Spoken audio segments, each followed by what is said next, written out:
do you have to know the Bible and the dark sayings of the Bible?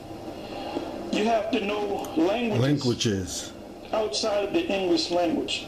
You know, you have certain knuckleheads out there, Israelites, that, you know, claim they can... Don't nobody try to be sick of those brother to go to the Greek. If you notice, every doctrine have to go into another language. Exactly. They cannot ever explain their doctrine in English.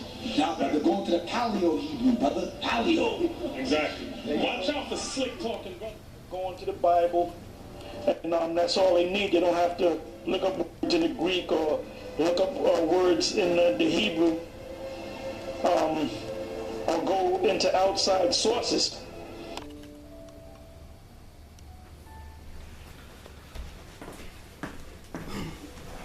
Shalom, Brother Shema. I want to start giving all praises due to Yahweh, Bahashem, Yahweh Shah, and double honors to the apostles pushing his word, and salutations to all you Akim pushing his word with sincerity and truth. Brother Kadash Shema. I want to give a quick breakdown on how words mean a lot. How some Israelites say, you know, saying we're talking about Nate and their camp, talking about, watch out for the brothers that speak to Hebrew and all that. They're trying to trick you. But words have power and words have meaning. But it was one scripture that I picked up, and I just want to use that scripture because it proves my statement. All right, so just bear with me. Here it is. This is the book of Sirach. And it says, this is like the introduction part, but I'm going to get to the point, so I'm not going to read the whole thing, but I'm going to get to the point. It says, I'm going to start at, wherefore, here it is, wherefore let me entreat you to read it with favor and attention, and to pardon us, wherein we may seem to come short of some words, which we have labored to interpret. For the same things uttered in Hebrew and translated into another tongue have not the same force in them. And not only these things, but the Lord itself and the prophets and the rest of the books have no small difference when they are spoken in their own language. Okay, but it has power in it, you know, so you have to look up certain words to get full understanding of certain words. Okay, now it's just to the point, something that I came up with, and it's going to be, I'm going to bring this out in Shalakia, Isaiah 34. Isaiah chapter 34. And you could do the research on your own just to double check it, but I went over it.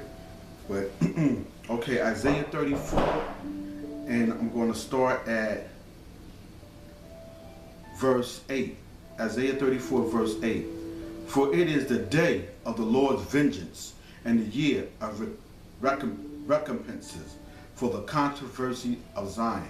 Right, because everything is about the children of Zion, the Israelites. Everything in this Bible is about us. It's not about the other nations or anything like that. It's all the focus. Yahweh, the chief cornerstone, is coming for us to give salvation to us, the nation of Israel. First and foremost, starting with the elect of Israel. Okay, verse 9. And the stream, this is the point. And the streams thereof shall be burnt into a pitch, and the dust thereof into brimstone, and the land thereof shall become a burning pitch. Okay, now right there, I want to look up the word pitch, just like if you were just reading it regularly. All right, going to bear with me. The word pitch, you know. So if you were just reading this just to read it, and you just took out the word pitch. So let's look up the word pitch. Look at them. It's easy into the dictionary. And this is, by the way, the Merriam-Webster Deluxe Dictionary.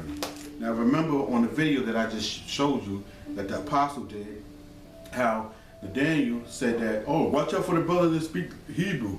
They can never speak to you in a regular language, right? But sometimes you have to go into the root of that word. You have to go, you got to dig deep into that word. And I'm going to prove that. Now, back to what I was saying. The word pitch. P-I-T-C-H. Just bear with me. Pitch. Alright? I mean, we know what it is, but we gotta prove all things, right? P-I-T-C-H. Okay, here it is. Pitch. And it says, Akan Greek pitch, Old Church Slavonic, okay, a black or dark viscous substance obtained as a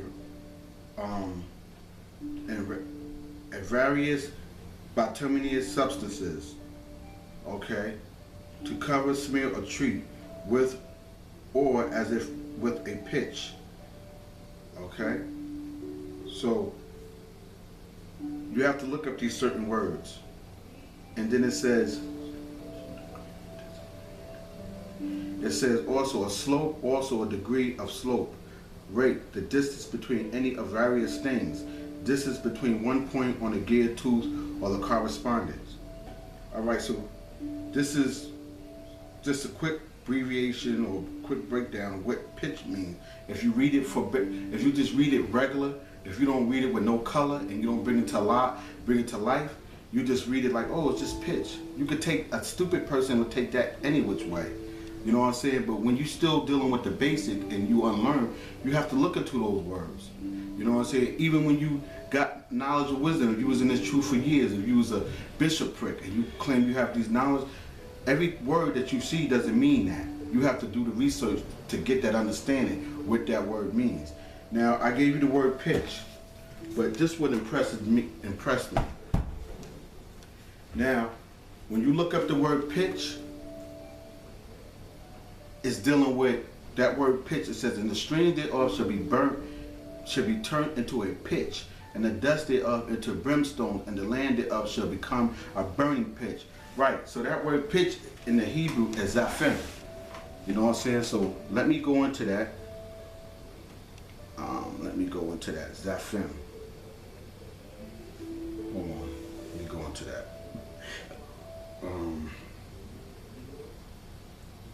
Zaphim.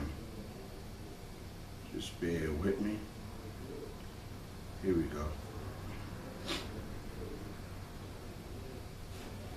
I want you to be able to hear it yourself.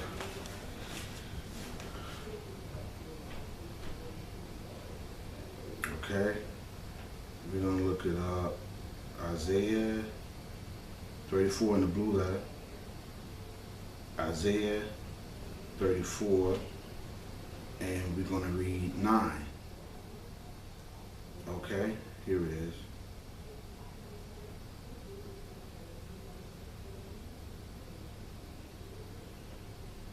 All right. Here we go. Pitch. Strong's H2203. Zaphith. Zaphith. Okay? Zaphith. Now let's see what that means. Okay, a pitch.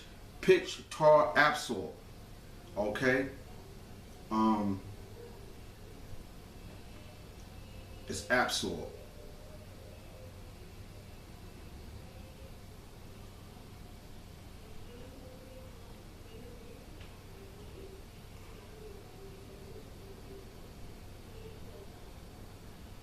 Okay, so let me go back to that.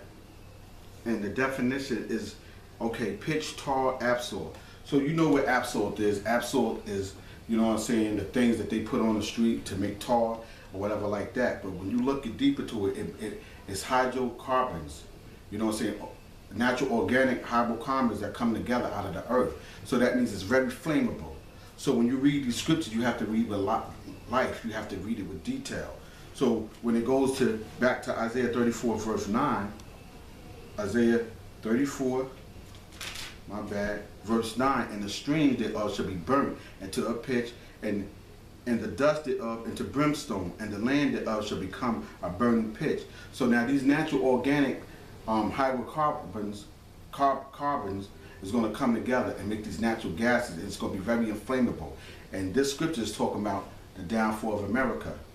You know what I'm saying? How it's going to be a flammable, it's going to be flammable, just burning everywhere, non-stop. You know what I'm saying? Due to the spirit of Yahweh Bashem Yahweh Shah.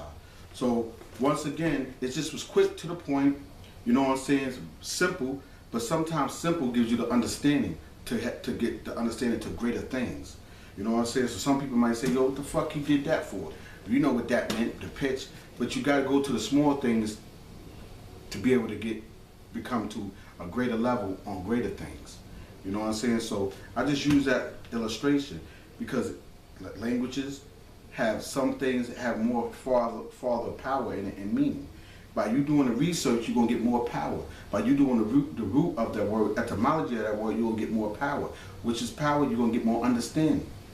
You know, you could get into the depth of it. You know what I'm saying? But if you just read it regular and just keep reading and don't look up the words around it, they teach you that in school. You look up words around the things to get understanding, and then you could get understanding of the whole sentence or the whole paragraph that you read with the things around it. You know, so sometimes you could read we could read something and you don't understand it, but the word before that gave you understanding to the rest of the paragraph. You learned that in what, 6th, 7th grade? You know what I'm saying? So, like he said, stupid people laugh at stupid things. So you have to do the research on your own. You know what I'm saying? And that's what I wanted to bring out. Short and simple. Shalom. Hope you was edified.